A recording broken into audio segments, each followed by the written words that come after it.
శ్రీమద్భగవద్గీత సాంఖ్యయోగము 32వ శ్లోకం.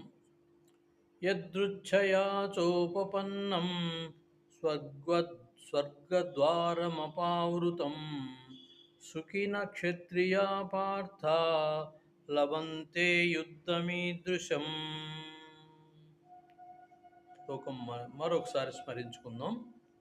యదృచ్ఛయా చోపపన్నం స్వర్గద్వారమపావృతం సుఖిన క్షత్రియా పార్థ లభంతే యుద్ధమీదృశం. ఈ శ్లోకం యొక్క తాత్పర్యం చూద్దాం. ఓ పార్థ, స్వర్గధారములను తెరచునటువంటి యుద్ధావకాశమును కోరకనే అప్రయత్నంగా పొందినటువంటి క్షత్రియులు సౌఖ్యవంతులు, అదృష్టవంతులు అని చెప్పేసి శ్రీకృష్ణ పరమాత్మ అర్జునునికి చెప్తున్నారు. ఈ యుద్ధమునందు ఎటువంటి శుభమును నేను చూడలేదు, ఇది శాశ్వతమగు నరకమునే కూర్చును అని పలికిన అర్జునుని నైజమును జగద్గురు అయిన శ్రీకృష్ణుడు నిరసించుచున్నాడు. అర్జునునట్టి పలుకులు కేవలం అజ్ఞానజనితములు. అతడు తన విద్యుక్త ధర్మ నిర్వహమునందు అహింసను పాటింపదలచను. క్షత్రియుడైన వాడు యుద్ధరంగమునందు అహింసను పాటించుట అనున్నది మూర్ఖుల సిద్ధాంతము. వ్యాసదేవుని జనకుడు మరియు గొప్ప ఋషి అయిన పరాశరుడు రచించిన పరాశర స్మృతి యందు ఈ క్రింద విధంగా తెలుపబడింది.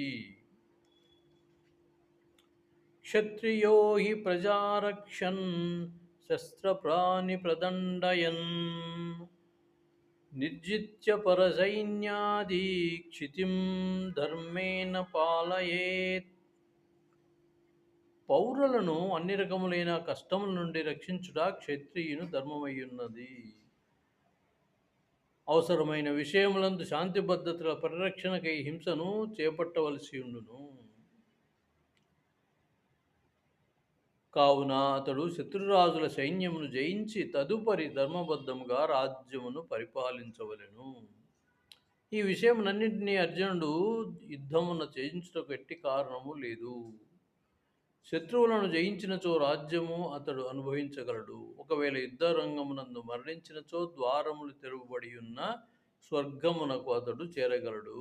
కావున ఏ విధంగా చూచినను యుద్ధమే అతనికి లాభదాయకమై ఉన్నది అని చెప్పేసి కృష్ణ పరమాత్మ చెప్తున్నారు.